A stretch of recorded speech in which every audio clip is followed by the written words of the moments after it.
Good morning, gentlemen. Fred, good to see you. Good morning. Good morning. Morning, Morning, John. John. How are you, sir? I'm doing well. How you guys doing? Good. I'm having coffee, so I'm getting better. I'm still wearing shorts, so I'm fine. Are you out of town, Fred? Pardon me? You wearing shorts? Yeah. Oh, in the house. Yes. I just don't ask me to stand up is all. We won't be doing the Pledge of Allegiance, don't worry. But God, I'm of the era when Dwight Eisenhower, when you come home for lunch, you toast it on Channel 4 with a glass of milk. You used to toast the President of the United States at lunchtime. Times Good have morning, changed. Joe. How are you? Morning, Good John. morning, Joe. Craig will be with us in just a little bit. He was delayed. He had car troubles. So let's see. Morning, Dano. Morning, Dan. Hi, Dan. Hello, everybody. Good. Dan, I haven't seen you in a long time. He's joking. John and I were together last night in Essex, so that's why he said that. Thought you were going to say all good things have to come to an end, but I guess not. Friendly warriors. Oh. Cool. Flip an agenda here.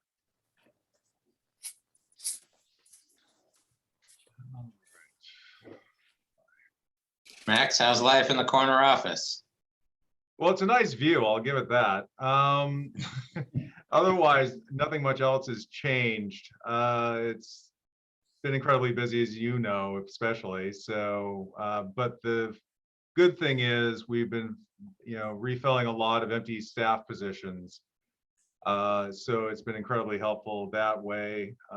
We have in negotiation, I think HR is in negotiations now with a new health inspector to replace Rachel, who's become our assistant director. And so we hope to fill that position, have that person in place in the next few weeks. And that'll have us fully staffed at the moment. We'll see what else happens. But for right now, it's a steady ship. So I'm glad. We've weathered the few storms we've had. That's great. It's nice to see some promotion from within as well. And Rachel moved up. That's great. That's great. Yeah, no, well, the reality was I needed support from someone who, was very familiar, obviously, with the inspectional services side of things, as well as, had done programmatic work in the past and was familiar with doing community outreach, et cetera. And she came to the position with all those skills, even though they weren't necessarily for the role that she took. But when everything happened in July, Rachel, I had to lean on somebody, and Rachel stepped up, and whatever I handed her, she handled with absolute perfection, and really proved herself quickly. So, and I was just incredibly grateful as well. So no, it was a good move, and she's been doing great in the role so far. So let's see how it goes. But yeah, so far so good. So we should get Thanks for the update. started. Hello, Craig. Good to see you made it finally. Car problems and all, I hear. Good morning. Good morning. So Morning, Craig. let me declare the meeting open. This is the meeting of the Septic Review Subcommittee of the Gloucester Board of Health. We are meeting remotely, and this meeting is being recorded by video and audio in accordance with the state open meeting law. The public may not physically attend this meeting, but every effort will be made to allow the public to view and listen to the meeting in real time and participate when necessary. All votes of the board during this meeting will be by roll call. If there is someone watching on the computer or device, there is a raised hand button that you can tap and press to request to speak. Please use either of these options to be recognized. The listing of matters on the agenda are those reasonably anticipated by the chair, which may be discussed at the meeting. Not all items may in fact be discussed, and other items not listed may also be brought up for discussion to the extent permitted by law. So with that, we should also now go around and just identify ourselves briefly so that it's easier for the transcription to be made.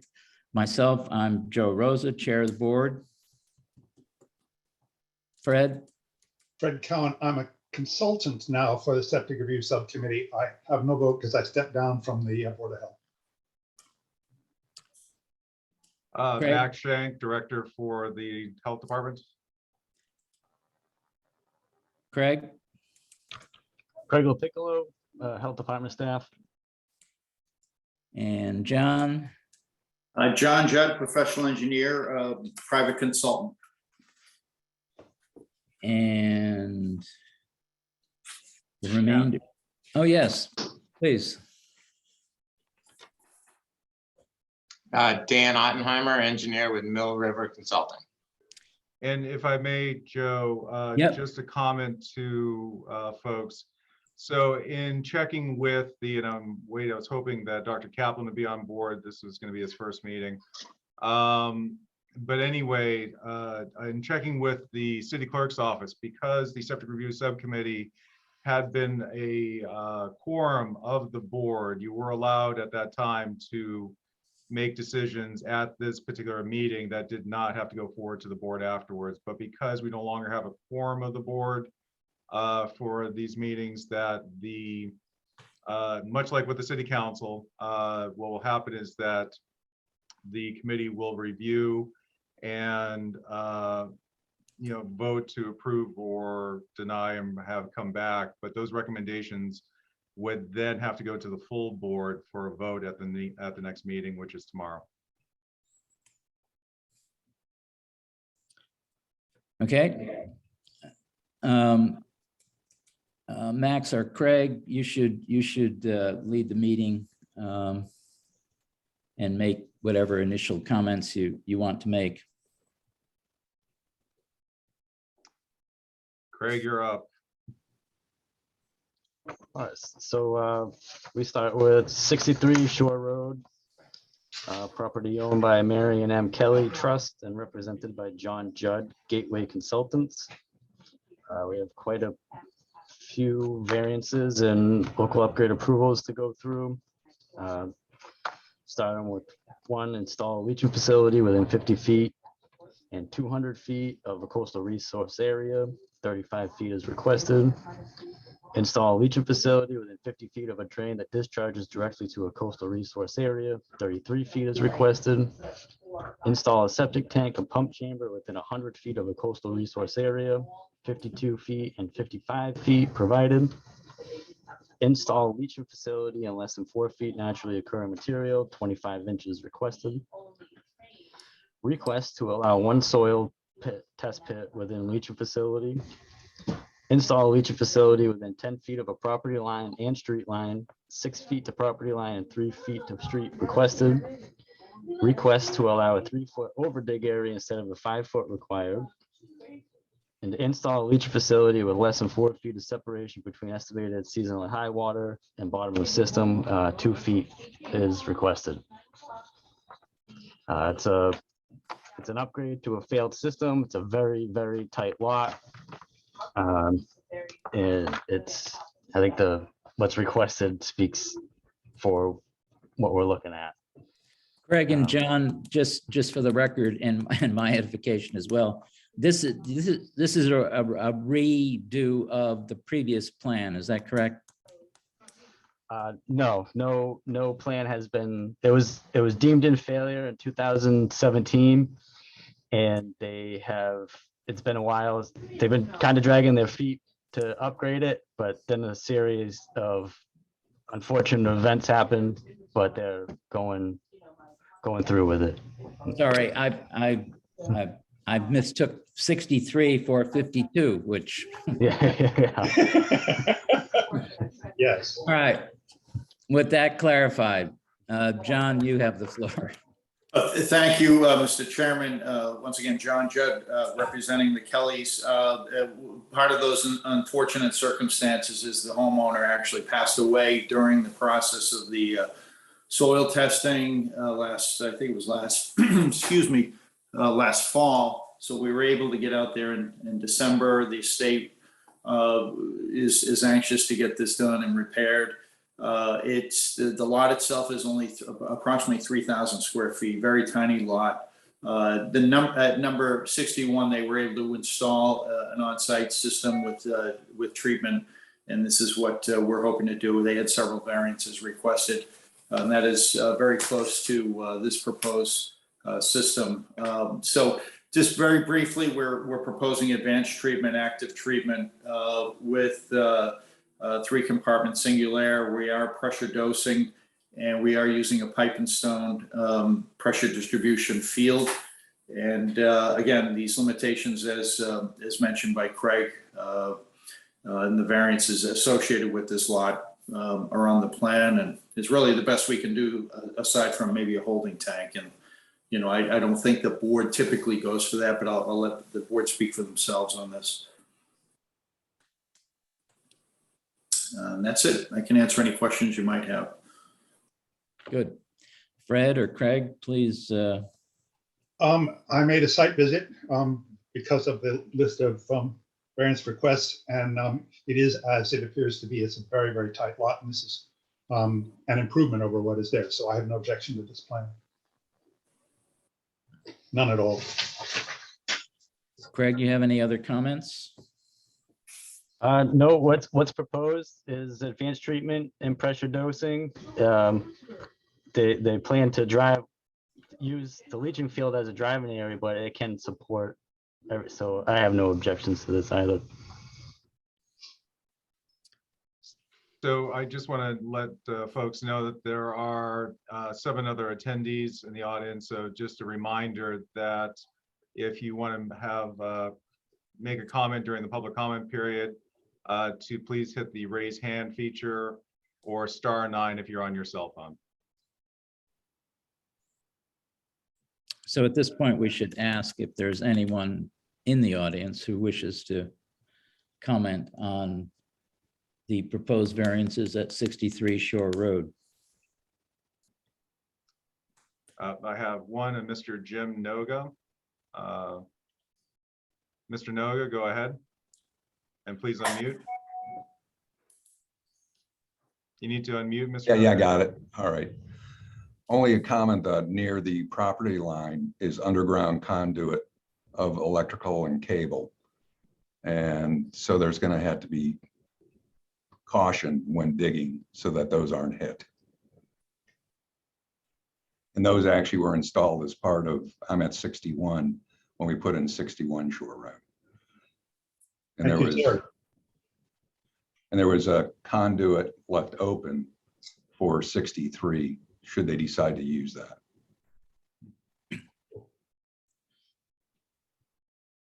Very good. Thank you. Any other comments? Just to be clear, I think that dig safe always has to be called in circumstances like this, correct? Yeah, absolutely. And we would obviously not be doing any work on Mr. Noga's property. But that is correct, Max. Thank you. Any other comments? I'm not seeing any. Eric, welcome to the meeting. We should propose a motion to make a recommendation on this proposal. I so move. Eric, will you second? Second. All in favor? Aye. He has to speak, Joe. Eric, can you just say aye for the record, please? Aye. Thank you, sir. So the motion passes, and John, I guess what that means under this new regime here is that we will convey our recommendation to approve to the board meeting on Thursday, tomorrow. I need to actually, forgive me, I apologize. I need to actually double check that. Because it's not on, these It's items not on aren't the agenda? on the agenda, I'm afraid. But let me double check whether or not they need to be. It may be just a report out by the committee. Right. But I'll double Well, check. we'll try to get it done as quickly as Yeah, possible. exactly. Thank you very much. All right, so next All we have 41B Wingershik Road. Property owned by 41B Wingershik LLC and represented by John Judd. What they're requesting is install a leaching facility within 200 feet of a coastal resource area. Install a septic tank or pump within 100 feet of a coastal resource area. 47 and 46 requested. There was 133 feet requested on the prior one. Install a leaching facility with less than 5 feet of separation between estimated seasonally high water and bottom of system 3 feet. Request to allow one soil test pit within leaching facility, and request to allow a 25% reduction of the leaching facility. This is in the early 2000s, there was a plan approved for the property, but they're changed slightly.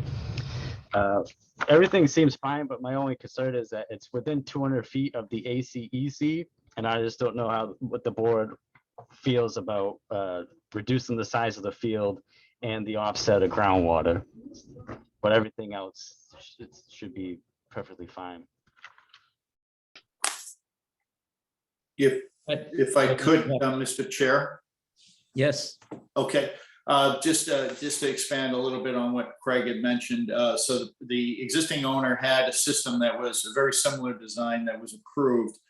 And the property is now under agreement for reconstructing this house on piers, where the current dilapidated house, I think anyone that goes down to Wingershik in the area, they're familiar with this house. It's quite, it's in very poor condition, and it has been for many, many years, at least 20, 30 years. It just hasn't been habitated, that to my knowledge. And so this particular design includes the reconstruction of the dwelling on piers, and the system would not include any additional flow. In other words, it's a 4-bedroom house now, and we're not increasing the number of bedrooms. We are proposing advanced treatment and pressure distribution. The existing system is in the groundwater. It's a cesspool that's closer to the beach itself. These very same questions came up at the Conservation Commission, and they did, at their last meeting, they did approve the variance to situate this system within the setback to the ACEC, thinking that they'd rather protect well, I shouldn't say they want to protect both, but we're outside 100 feet from that ACEC area, and we're very close to the 200 setback, but it's all coastal dune, as everyone knows. Wingershik is all considered a coastal resource area, and the house is going to be situated on piers, and we are using pressure distribution. The reason we're looking for these variances is because of the constraints on the lot size, and we need to have parking out here. We have no other means of parking, so we are providing 4 feet of vertical offset. Just double check that we are looking for reduction, and we are looking for we're going to have a 3-foot offset to groundwater with pressure distribution and advanced treatment. And again, the plan was approved by the Conservation Commission at the last hearing, so I can answer any questions you might have at this time. Fred, did you have any comments? I made a site visit, and it's going to be terrific when it's done. The one question I have is, in conversation, the owner, I understand the owner, with both Craig and with John, has referred to it as a 2-family house. Now, it may accommodate 2 families at a time being related to him or whatnot, but this is not a 2-family house. This is a single house with 4 bedrooms, correct? That's correct. To my knowledge, yes. Again, the house is dilapidated. I think Craig went through it. I'm not sure if there were 2 kitchens, Craig, maybe. I did go through on the ground level was an apartment and upstairs was another apartment. So it was two separate. In this case, because it's a single septic system, I would recommend perhaps that the board consider putting a deed restriction on this to hold it to a single family 4-bedroom house. Yeah, because the issue, if I understand it correctly, Fred, is who's responsible for the septic system. Is that correct? Exactly. And Well, so if I could just ask Craig, if there were 2 apartments in there, there's 2 apartments existing, and that's what the owner would like to continue to have. I would guess that's more of a question. Why we would go back to a single family if it's a 2-apartment structure at this time. Yeah, it was previous used as a two apartment, so I think it has to continue as a 2-apartment, 2-family. Then it would have to be a condominium. Yes. So Well, not necessarily. Mr. Ambliotis plans on using it as for his 2 adult children. So he may not necessarily do a condo, but he can, I suppose. I'm not sure, if that's a concern of the board. If it was a condominium, they could certainly have that in the condominium as far as the documents, as far as maintenance. Yeah, they could set up like a master deed saying who is in charge and. Condominium. That's typical, yes. Yeah, otherwise, because his intentions may be good, but in future, it could then become 2 separate, unrelated families on one septic system. That's a shared system in a sensitive area that we're already giving a whole list of variances to allow for the approval. It's a loose cannon. Can't have that. I agree. So we could request to have a 4-bedroom deed restriction and have them set up a master deed for the condo association, whatever. Well, Joe, I don't know. I think that's an either or. I mean, if you were to ask for a deed restriction, it would be maintained as a single family 4-bedroom house. Or it would be as a condominium, 2-bedroom apartments. It's an either or situation, I think. yeah, so John or whoever is familiar with these things, would putting that restriction, a condominium restriction on it, in any way burden the existing owners? If it's No, for children, I don't right think that now. would be an issue if they were to allow to, continue as a 2-family and have certainly a condominium with well-drafted maintenance, as they would with anything on the exterior, parking, landscaping, exterior maintenance of the painting of the building. That's very typical to have that agreement. John, because nowhere on your plan do you say that it's a 2-family.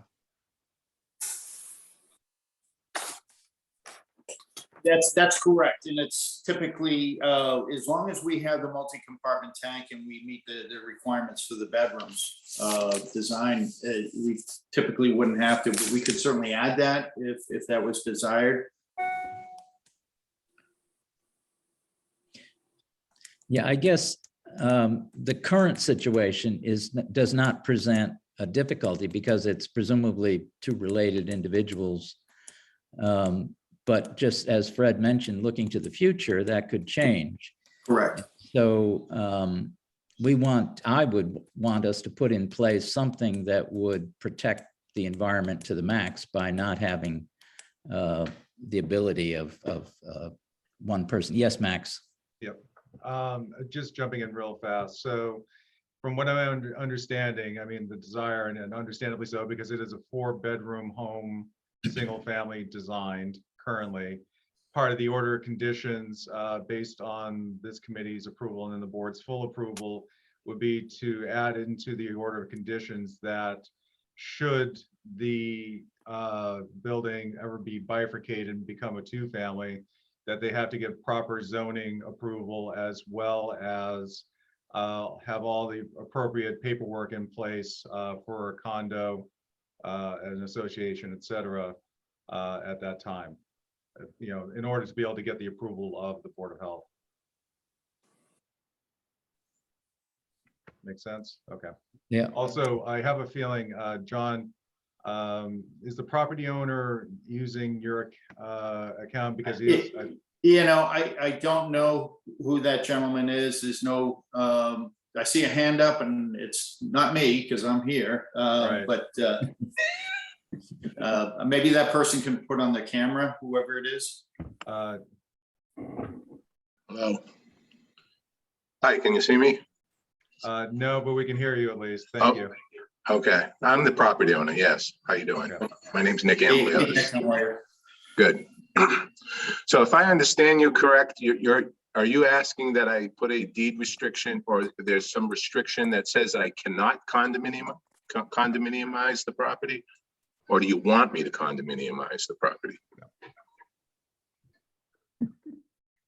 I think it would be easier to condominiumize the property because it's an existing two-family, and just to make sure that operations and maintenance and everything, it will go to the condo association. Okay, well, yeah, I mean, as I'm a real estate attorney by trade. And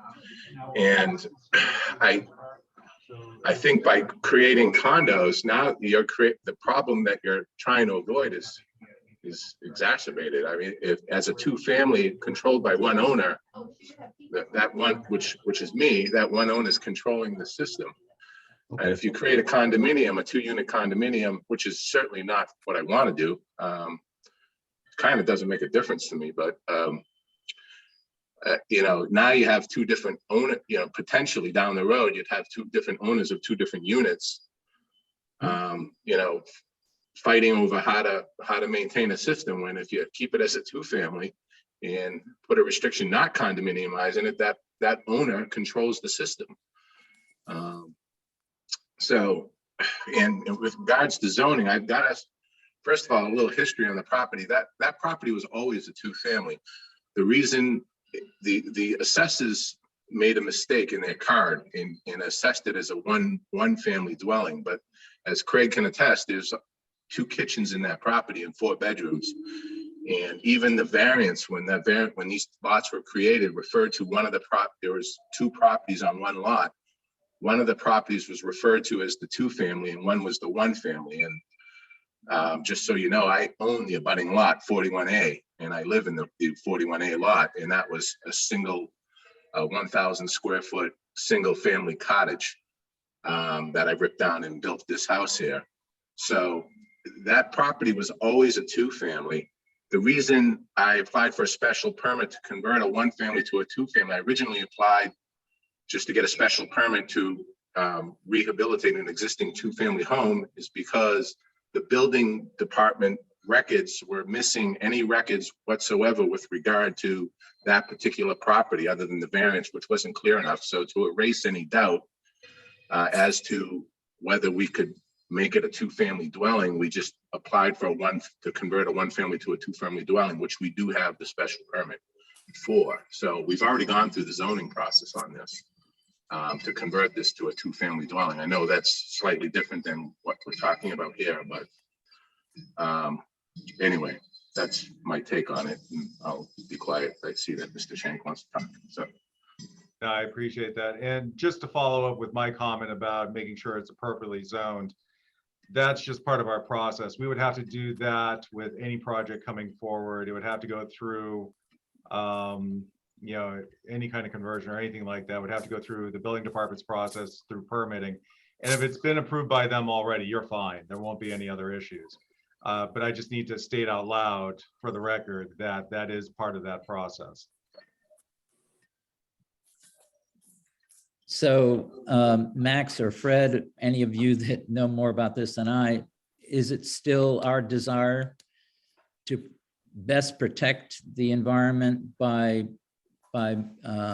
arguing that this should be a condominium? That's my contention. Yes. Otherwise, it's a shared system. It has the potential of being a shared system of two unrelated persons. And that's a recipe for just for trouble. We need a condominium in order to standardize the O&M of this system. If it's to be a two-family, or it's a one, it's legally a single family, but that may well be lived in by two families. Max? Just for point of clarification, and Craig, I'm relying on your expertise to catch my failures. My understanding is, and much as to what the property owner was saying, that as a two-family, as long as it meets the requirements for what is needed for a two-family system, that the property owner is fully responsible, whoever the property owner actually is fully responsible for both sides, and has overall responsibility for the system itself.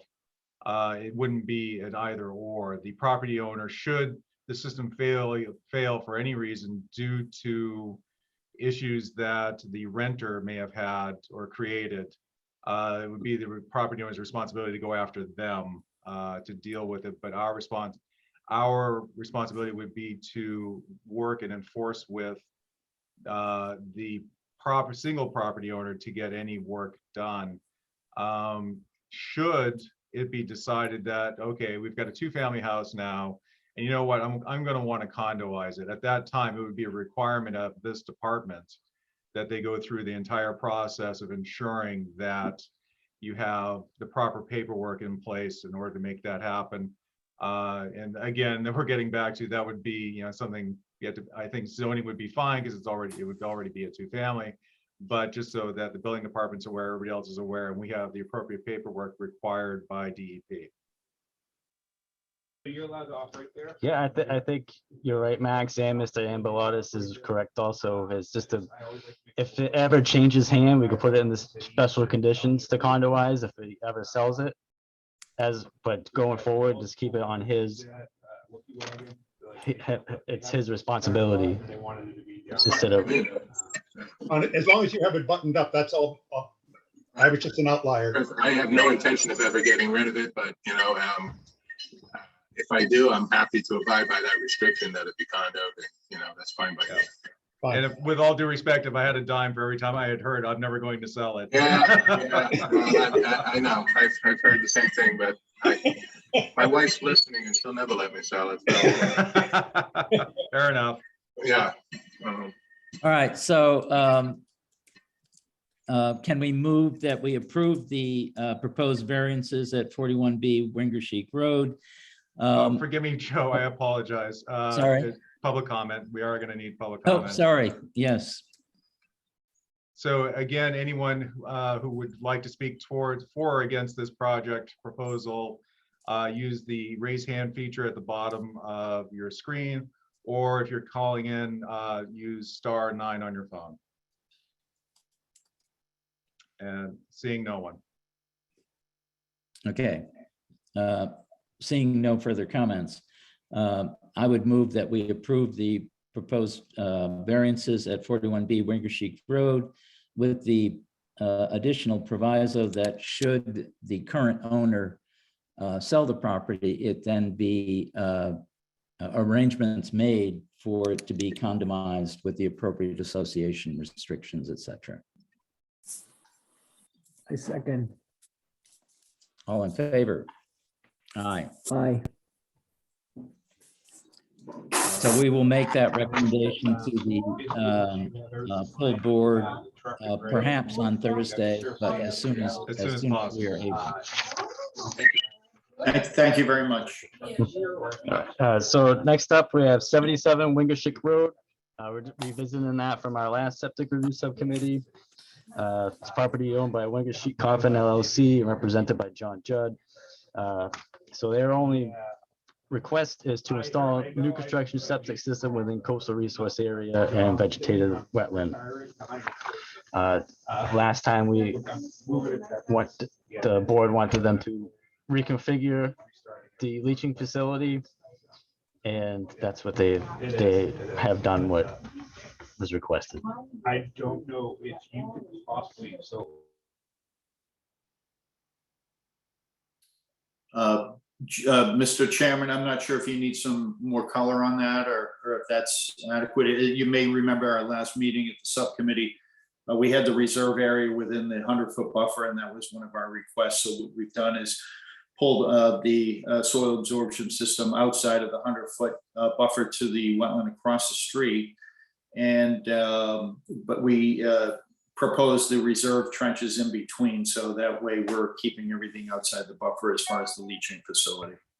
Again, this is pressure distribution, pipe and stone trenching with advanced treatment, and primary settling tank, another 3-compartment tank, and then a pressure distribution pump chamber. Fred, did you have any comments? No, only that I appreciate the change. It's what we asked for, and I have no objection to passing on this. Good. Eric, did you have any comments? No? All right, so Eric, would you like to move that regarding this? Oh, sorry. I muted Mac. myself, sorry. Yeah, public comment period, sorry. So again, we have one person, Mr. Tom Mantle, who would wish to speak. Just one moment, please. Mr. Mantle, please go ahead. My name is Tom Mantle. I reside at 1037 Washington Street, but I'm also the trustee for the property directly adjacent to the Kaplans at 79 Wingersheek Road, and we are in support of their application. Thank you, sir. Thank you, sir. Very good. Anything else, Max? Oh, nice. No. No, there's nobody else. Thank you. Everybody should have neighbors like that. Yes, it's very good.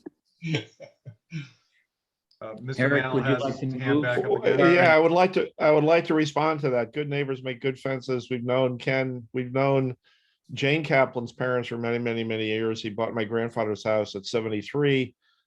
Jane and Nate are terrific neighbors, and we're happy to support them. Thank you, sir. Excellent. Thank you very much. Thank you. And that's it. All right, thank you, John. Okay, thanks. Have a great day, guys. Good. Thank you, Tom.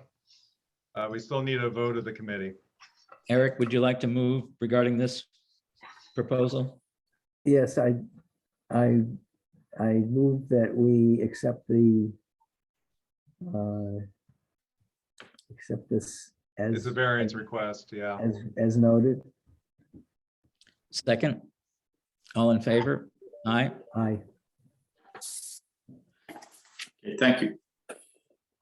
Once again, John, we'll try to get back to you with full approval as soon as we can. Okay, thank you, Mr. Chairman.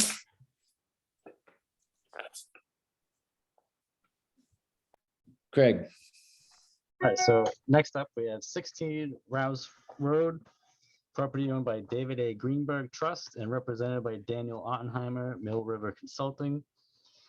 Request to reduce setback from soil absorption system to a foundation, 9 feet requested. Reduce separation distance from inlet and outlet tees to high groundwater elevation, 12 inches below that.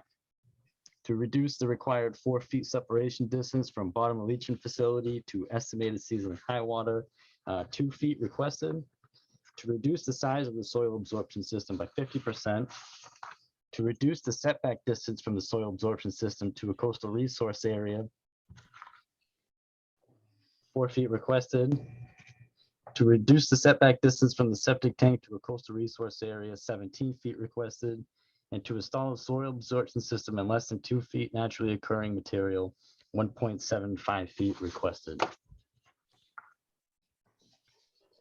It's a upgrade to a recently failed system. The homeowner was right on top of everything.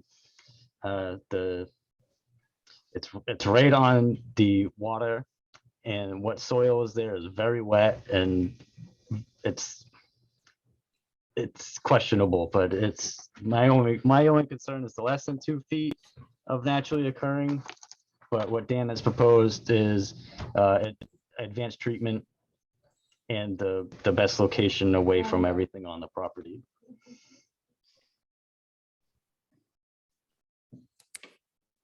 Dan, did you have further comments?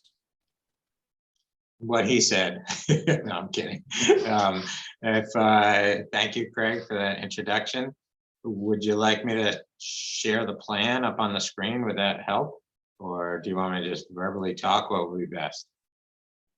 If you can easily share your screen, I don't know whether that's easy, but it wouldn't be easy for me to do, but if you can do that, or Max can facilitate it, that would be useful, I think.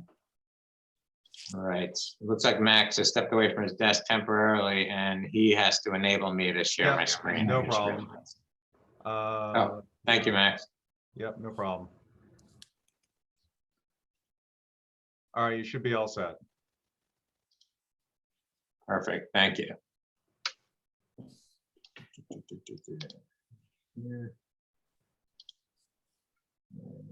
Yeah. Okay. Can you see that? Yes. Yep, good. So Rouse Road is on Eastern Point off of at the end of Fort Hill Avenue, and it ends right here. The Greenbergs live in this house, and as Craig indicated, the ocean is right about here or so. If you squint hard enough, you can see the Tower of London. It's a lovely spot.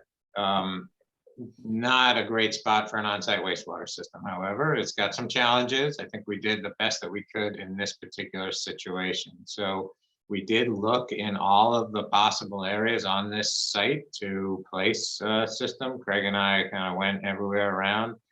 In the front yard, we've got a water line and an electric line that runs through it. We have wetlands along this side property line and wetlands along this side property line as well. We dug a test hole here, had shallow depth to ledge and not much room. Test hole here, it was all fill and sopping wet, and then we hit ledge. We dug a test hole here, it was sopping wet. So we came back to this area, which is on the side of the house. And that's where we focused our work. And this is where the current system is located as well. So the original engineers must have figured this the same conclusion that we did, that this is the best possible spot. The waste pipe currently comes out of the house right over here, and we're going to continue that waste pipe. Will flow into a septic tank. From there, it's going to be applied to a treatment system, in this case, an Advantex brand treatment system. And from there, it's then the effluent's going to go into a pump tank, and then there will be a drip dispersal field located right here in order to spread the water out and allow it to soak into the ground. So that's what we have here. Because of the site limitations in terms of wetlands, in terms of the existing house, we do have those variances that Craig had mentioned. Dan, I'm not familiar with Advantex. Does that qualify as advanced treatment? What sort of treatment is it? Yeah, very, very much advanced treatment. It's, and you'll see it on the next project as well. It's a filter media. It's a series of hanging cloths, specialized cloth that hangs inside of a box, and the effluent is sprayed on top of it and makes its way down. It's akin to, I've used the Waterloo biofilter a lot, and it's very similar to that. Similar level of treatment. It works, you know, works really well. Big national company as well that manufactures it. The advantage on a site like this is these are pods basically that are about 3 feet deep and somewhat flexible in their location. So on a site where we know that we might encounter a shallow depth to bedrock, it's a good type of treatment system to use in that type of scenario. Fred, did you have any comments? I made a site visit. Dan squired me around. This is, I have no objection to the system, and I recommend that you approve the variances as requested. And the Advantex, they have excellent online tutorial to explain its workings and whatnot. It's a remarkable machine, really excellent piece of equipment. So Is it particularly sensitive or any more sensitive than others, advanced treatments, to being set idle for a long period of time? Dan, No, or? Nope. No? it appears to be much easier to maintain. Doesn't, being able to get at it and clean it and whatnot is not a complicated affair. From that design standpoint, it's very attractive. Good. Any other comments on the plan? Is this system easily pumped out if it's needed to be pumped out? yeah, so very much so. The tanks will have manhole covers at the finished grade, so the pumper can get in there and easily get access to pump it out.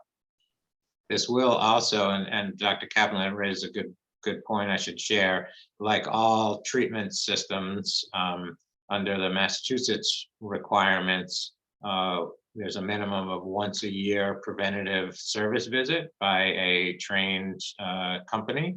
And in Gloucester, as you know, you have a local regulation that is even more stringent than that. So it's done 4 times a year for the first year or 2. And then if it's shown to be properly functioning, they can then petition your office for reducing that frequency. But the key thing to know is that for its lifetime, this septic system will be serviced by a trained and state licensed wastewater treatment plant operator. Good. Thank you, Dan. Thank you. Any other comments? Max, do we have anyone? So I wanted to- will ask again, is there's anybody in the audience attending this morning to please use the raise hand feature. And we have Mr. Michael Scanamaglio, and I apologize if I butcher anybody's name. I know the feeling very well. Michael, please go ahead. You're muted, sir. Oh, can you hear me now? I can, thank you. Okay. Good morning. Good morning, gentlemen. So I'm Michael Scanamaglio, and I own the home. My wife and I, we own the home next door at 18 Rouse Road. And we've owned that home. It's a little over 22 years that we've been going there. We do have some concerns about the plan. And I appreciate the discussion that you gentlemen had, because you go over a lot of very good things, very good points about the actual system. But a couple of things that are unique to our property and that I'd like you guys to consider is that there's a gully between our property and the Greenberg's property. And in that gully, there is runoff that comes down from the wetland areas that lie at the rear of our property and behind their property. This runoff is usually dependent on how much rainfall comes in, and it's intermittent, but when it happens, it can go on for several days or even a couple of weeks before it kind of settles in. In addition, some of that runoff actually fills a pond that we have by our rear deck, which abuts also the area by where this work is going to be done. And one of our concerns is that when there's rainfall, sometimes even the pond area overflows and it floods the immediate area around our yard. And, it then dissipates itself towards the ocean. But it happens periodically, and I guess our concern is there's quite a few variances that are being asked for here, and so far the natural environment has worked. Even when we've had pooling of water and some flooding around the pond area, it's never gotten into the basement of the house, and everything seems to be working fine. And there is some, reticence about, doing a lot of construction basically so close to our property line and the 20-foot restricted area that, could some of, when you put all of this together, all of these different components, could it have a negative, impact on our property? And I will say, the Greenberg family has been our neighbors since we bought the property, and they're great people, and we appreciate that they live there. And it gives me no pleasure to bring up these issues. I really have been, struggling with it over the last several days, but I would feel, terrible if I didn't bring it up. And, because maybe it wasn't well discussed, and something horrible happened. We love going there. It's as Dan said, it's a beautiful spot, and he knows, he's been there several times. And I just want to make sure that there's no stone left unturned, that there's not maybe a safer place to put the location. I know that Dan mentioned about the utilities being in the way, but to me, that's less of a factor than something horrendous possibly happening down the road, because it is a very fragile ecosystem that's there, and everything is working fine, but things are getting worse. The storms are getting larger and more severe, and I guess I just want to make sure no stone is left unturned. If at the end of the day, there's no, better way, safer way to preserve the environment there, and I'd like every possible added precaution and precaution and anything that could be done to make it as safe as possible going forward, even if it's above and beyond what might be required. And I Thank think you, Michael. Dan, just confirm for me that, or perhaps it was Craig that said that the system is currently in failure, correct? And so it hasn't been formally inspected, but they're having operational difficulties. So they're proactively looking to fix it. Yep. And so you would believe, we believe that the replacement system is of higher quality than what is currently there. Is that correct? Oh, it's going from the Flintstone era to the Jetsons era, really. It's what's there now is a leach trench of some sort that's sitting in the water table and providing very little treatment, to a very sophisticated treatment and dispersal system that's going to be sitting above the groundwater table. And I might add that they are not asking for any increase in flow. Yeah. So Craig or Dan, did you want to specifically respond to the neighbors' comments? So what I could add is that finished grade isn't going to change much.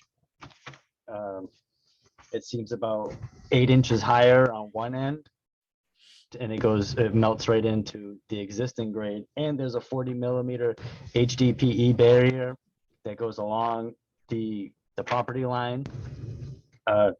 We can request to extend the barrier going more towards the garage of the house, because right now it's only at the bottom, but what's provided is leaps and bounds of what's there already.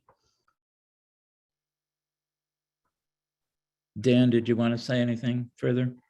Yeah, we did explore the entire parcel. There's nowhere we could put a leach field that'd be more than 25 feet or so from a wetland. There's exposed ledge, there's flood zones, there's just a lot of challenges. This is, as Craig said right at the get-go, it's not ideal. If this was new construction, I've said this to the Greenbergs, I said it to everybody, there's no way that we would be permitting a house here, but there is a house. I'm confident that the treatment and dispersal system is going to work well in this particular location. This is the best spot on the property for it. Yeah, and I agree with him. He proved that point to me on my walkabout. All right. Dan, did you have a comment about Craig's raising the possibility of extending the impervious barrier? Is that something? Yeah, we that- certainly could. Is I'm that sorry, something I spoke over you. No, I was just asking whether or not it was something that could reasonably be included. Yes, it could. Yep. So I'd like to move that we accept the proposed variances at 16 Rouse Road with the addition of extending the impermeable barrier towards the garage. Is that correct, Craig? Correct. And I so move. Second, Second, all in favor? Aye. aye. And again, Dan, we'll try to get back to you as soon as we can with full board approval. Understood. Thank you. So next up, we're revisiting 52 Shore Road, property owned by Claire Locker and represented by Dan. So they're requesting to reduce the setbacks from the soil absorption system to the foundation, requesting 15.1 feet. Reduce separation distance from inlet and outlet tees to high groundwater elevation, 9 inches requested. Reduce soil absorption over dig requirement to 2.4 feet. Reduce setback distance from soil absorption system to coastal resource area, 29.2 feet. To reduce the setback distance from the septic tank to a slab foundation, 7 feet. To reduce the setback distance from the septic tank to a coastal resource area, 45.1 feet requested. To install a soil absorption system in less than 2 feet naturally occurring material, 1.4 feet requested. And they are requesting to reduce the size of the soil absorption system by 50%. I think that changed from the previous plan. Was the system 50% reduction last time we looked at it, Dan? It was, yes. Oh, okay. So it's just for a 4-bedroom, it's less than 400 square feet.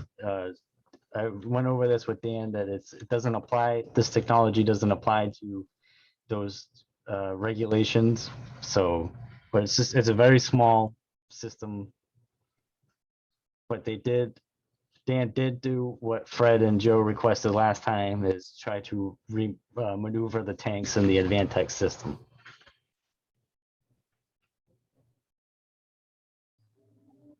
Excellent. Thank you, Craig. So yeah, it's a perfect summary. We were discussing things last time, and I had placed all the septic tank and the treatment tank over here, and the subcommittee was concerned because the ocean is right here and this site is subject to certainly the retaining wall that's here is subject to wave action.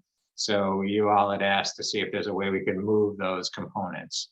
So we're going to take the building sewer pipe out of the house and bring it over here. So I was able to move the septic tank and the treatment tank further away from the ocean. So it's on the Shore Road side of the property now. So that brings us a much more out of a risk area. And the other thing you had requested, which is a great suggestion, I contacted the manufacturer to see if they had concerns about any periodic inundation of the treatment system. So this is a detail of what the Advantex treatment tank is going to look like at this site. And they came back and said the cover on the top of this is watertight. It's sealed with a gasket. The pipe penetrations coming in and out are watertight and sealed with a gasket.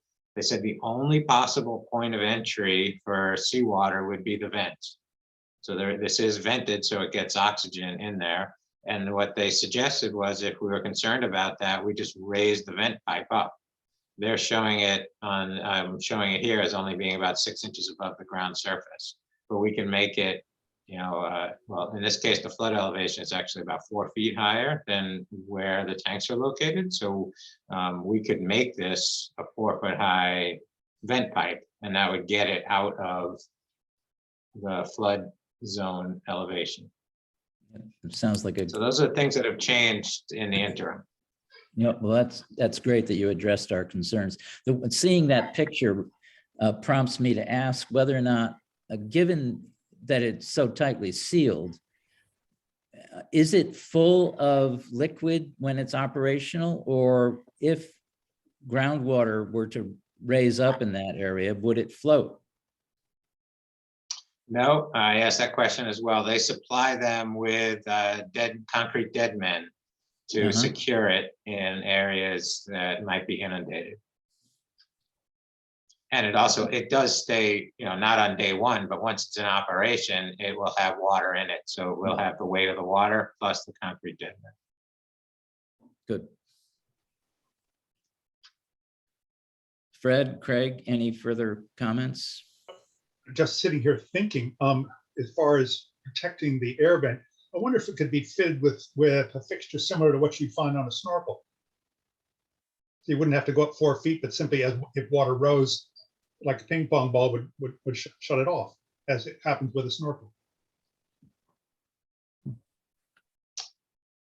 Having a 4-foot pipe is unsightly and also something that people could run into or get caught on, or it's like the old-fashioned vents in people's front yards. The aesthetics of this thing is so clean. I'm just wondering if you might at least investigate that as an alternative in order to prevent any water from backflowing. Yep, great idea. I will do that. So otherwise, yes, I can definitely do that. Otherwise, thank you for making the changes. You've improved the initial proposal considerably. I have a question. Eric?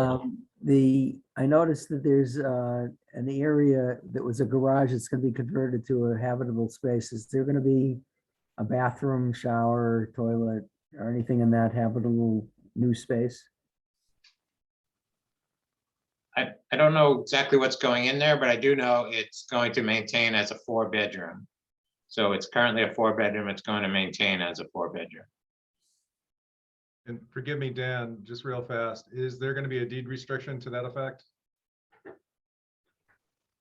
I don't think we need it. It's I mean, we certainly can if that's what the board wants. I shouldn't be so cavalier about it, but this is an upgrade for an existing 4-bedroom dwelling, and people can renovate and make additions on their house. And the health department reviews those building permit applications all the time to make sure that the number of bedrooms stays in compliance. Oh, that's fine.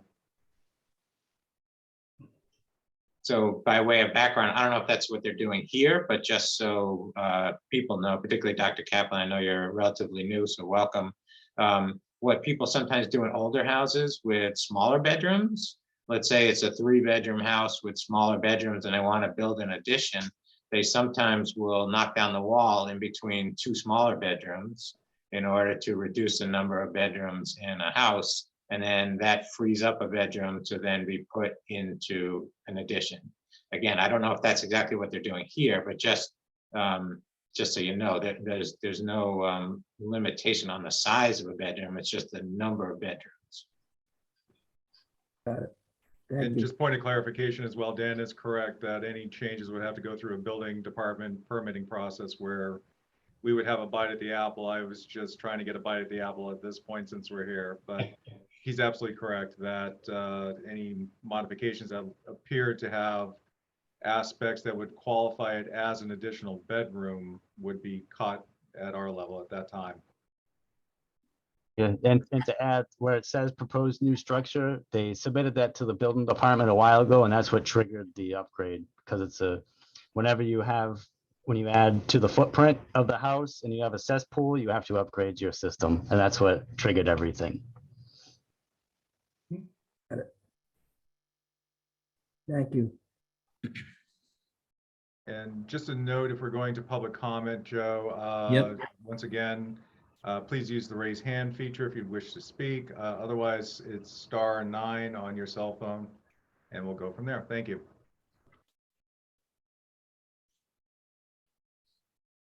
And not seeing anyone. Okay. I would propose that we recommend to the full board that we approve the variances requested for 52 Shore Road as outlined.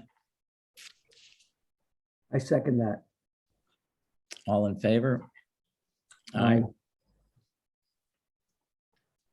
All right. Once again, Dan, we'll Thank you, hopefully board get back members. to you soon. Dan. Great. Thank you so much. Thank you. Thank you, Dan. Thank you, Thank Dan. you, Fred, for touring around the city and My meeting pleasure. all these I topics. did. I enjoyed myself. Being the eyes and ears. Glad to. Joe, would you like me to attend tomorrow evening's meeting?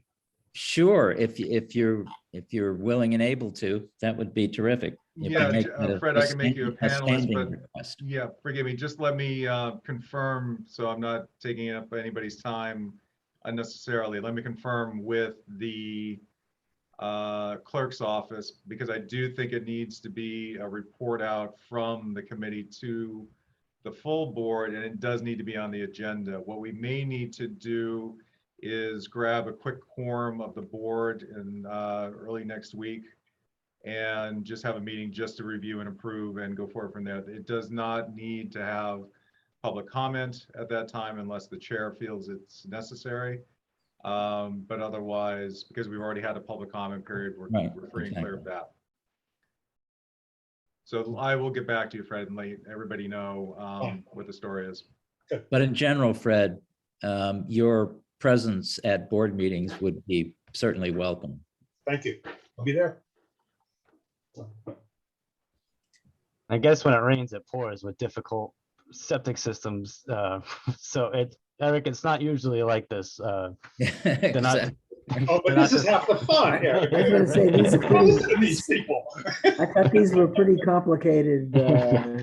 problems. Oh, hey, this Ross Road piece of property. Wow, really remarkable achievement. What he's done now. It was straight piped into the ocean, basically. It was one of the last of that sort. Huge improvement. Huge improvement. Very gratifying. All right, if there's nothing else, One and all. Thank you. Motion to adjourn. move to adjourn. So moved. Thank you. Have a good day. Thanks, folks. Thank you all. Thank you.